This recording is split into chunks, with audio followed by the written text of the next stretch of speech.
Bismillahirrahmanirrahim. Thank you so much, Harvard Forum of Pakistan, for inviting me and giving me this opportunity to talk about an issue which is so close to my heart and my soul.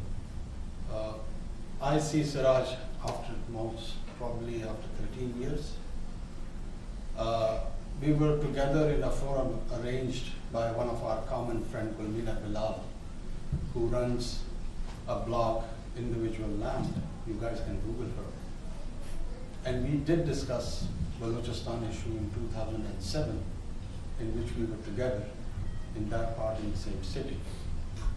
So thank you for organizing this, but we have been doing it for a long, long time. We're talking.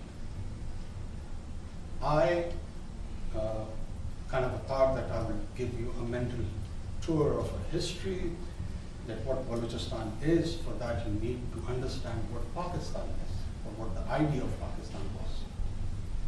But I'm kind of prompted to respond to one of the beautiful rhetorics of my friend Siraj, whom I'm meeting after so long years.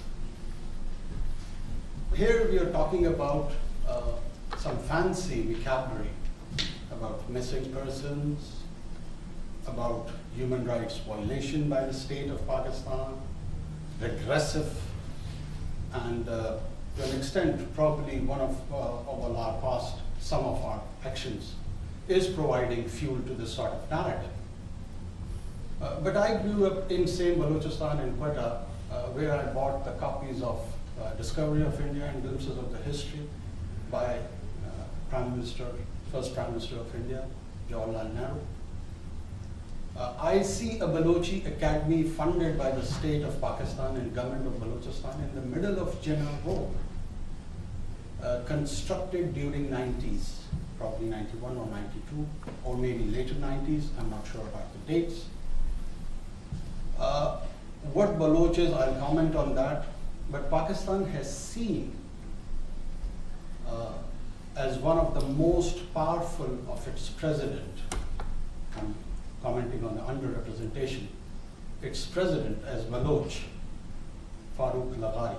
Laghari Thumandar is a Baloch who's more a royal and blue-blooded Baloch probably than me and Siraj is.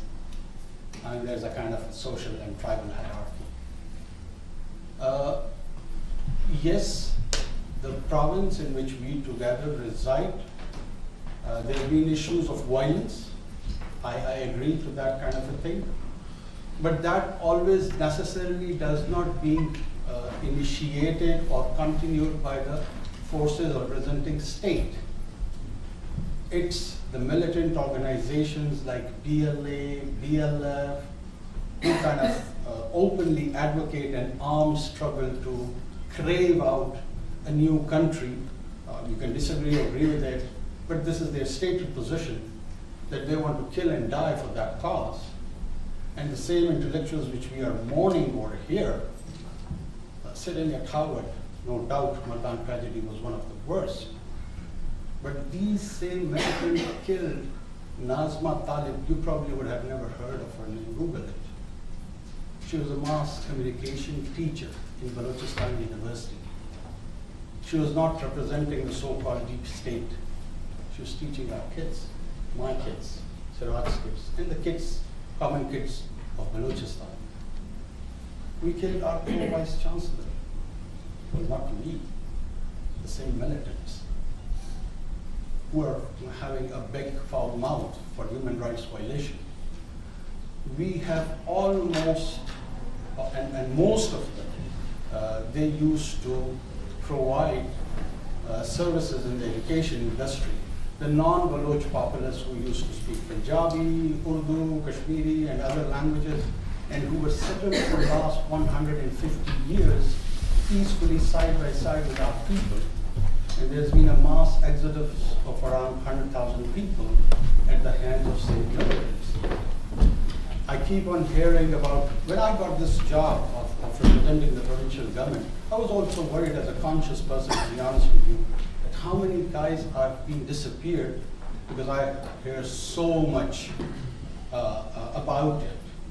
So I started doing a kind of a small research for my own self, so I would be able to at least represent the government on the many forums. And I got this figure from 500 to 20,000. It depends on who is speaking or explaining about it. But one of the closest, which I found would be more realistic, came from this Committee of United Nations for Enforced Disappearance, because that is the technical word they use for these so-called disappearances. And my mind was blogging about 20,000, maybe it would be 12 or 13 or 10, because I didn't know. The narrative was so powerful that I succumbed, in a way, to believe something in between. And by the way, that committee observes the disappearance in the whole region. It is not just Balochistan. Pakistan has been divided into the 4 provinces, for which they have given figures. Then it's Afghanistan, Sri Lanka, India, Bangladesh, everywhere. And to my surprise, you guys can again Google it for reference. The number for Balochistan came 50, as compared to India, which is 8,000. I know there is a huge population, I'm not comparing that. But still, the power of narrative was so accurate that people like us who were representing the government, they got carried away. And who says that there is a darkness in 2017 in Balochistan or Pakistan? State feel mute. We've been published anything against us from New York Times to Washington Post to Guardian to Dawn to social media, mainstream media. Mama Kadir was the most popular host in one of our most popular talk shows. I remember Jerry Adams was not allowed that of IRA. His voice was not allowed to be broadcasted at BBC. But our mainstream electronic media do give opportunity to people like Hervyar Murray, Ramdas Bhukti, to be on air prime time for 1 hour and just telling them that we don't have any other option but to just break away with Pakistan, which is fine. But don't dwell in the past. Pakistan is changing. There are a lot of bad stories about Pakistan, but there are a lot of good stories about Pakistan. We conducted seminars as a government of Balochistan for this counter-narrative throughout Balochistan and throughout Pakistan. I've been in that seminar to Gwadar, and what was the panel? I'm just kind of sharing with you that what sort of environment government has over there on this issue. In panel, there were Qamar Zaman Kaira, provincial president of EPP, PTI, JUI, and the most extreme political views, at least as considered by the sub-Baloch nationalist point of view, BNP Mengel's Isa Nouri, who represents Akhtar Mengel, whose brother Javed Mengel is on the side of secessionists. So he also had the opportunity, and our political and entire military echelon was sitting there, and we were having a very candid discussion.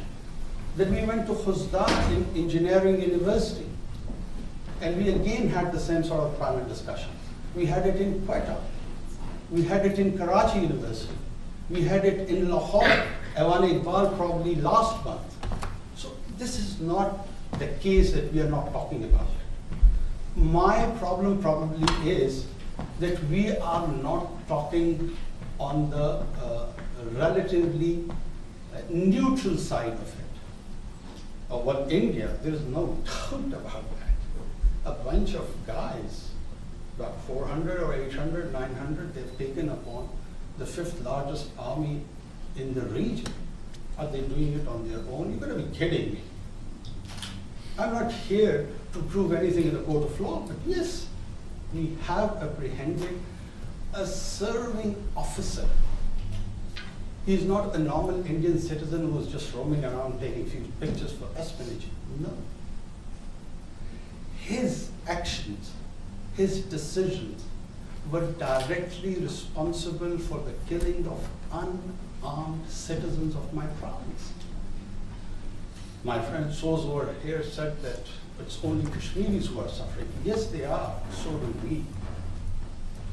My teachers are being killed. Because probably the Indian establishment thinks in their own mind, this is my guess, I'm not privy to the information, that whatever is happening in Kashmir, give them an answer in Quetta and Balochistan. Great, Modi did come to Lahore. It was a nice gesture. Where at the same time, his national security advisor, Ajay Doval, was probably giving some lecture in one of their universities that the best way to handle Pakistan is that if they do anything, Balochistan is gone. It is a viral video on social media available everywhere. So yes, let's talk sense. Balochistan was never a Balochistan in history as we have it today. And let me give you a small tour of history. When we went through this decolonization, India and Pakistan, they were product of the Indian Parliament Act, which was passed in Westminster. And there was a huge debate that how the freedom should be given to this United India. And around 565 princely states were there, which probably Jammu and Kashmir was the largest. And most of them were arguing for a case that they should be given the right of self-determination, and they should exercise that right and go for an independent country. Ironically, it was the Congress who resisted this idea. And they said it would be tantamount of balkanization of India. We can't have that. Cutting the long story short,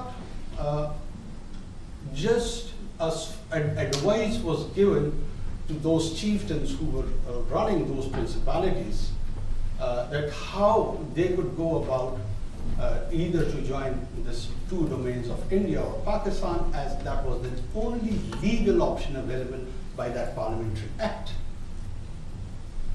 Keeping in view the religious background, geographical proximity, and so on and so forth. So the Balochistan which we today have as a province, which is the product of 1973's constitution, was in 5 regions. It was state of Haran, Kalat, Bela, Makaran, and British Balochistan. And the ethnography of this province became a mix of a large, sizable minority of Pashtuns and a relative majority of Baloch, which is the reality of the province. And then Haran joint document fixation, followed by Bela, Makaran, and British Balochistan. The state of Kalat, which constitutes almost 20% of the geography, as my friend was talking about, that you have to understand what is Jammu and Kashmir, which probably most of you do, but you guys probably don't understand what Balochistan is. And this British Balochistan passed a resolution in Quetta municipality to join Pakistan. Khan of Kalat took almost 9 to 10 months. And he joined Pakistan in 1948. And the story is narrated. There is a version of the separatist on all these historical events too. His book, Inside Balochistan, his autobiography. Anyone interested to find the details of whatever I'm saying can go through the book and probably would make it for themselves to judge what the correct moral position is. And then this current militancy which we are facing, it is the violation of human rights by the same militant organization who are making a UN crime on the same issue. You cannot legitimize violence. We can't have a good violence or bad violence. We are quite okay with the violence when we state handle that when it is religious inspired, and we should rightly do so. But if the same violence is perpetrated against the armed citizens in the name of ethnicity or organized crime, then it gets converted to a political issue, which it is not. It's an administrative issue.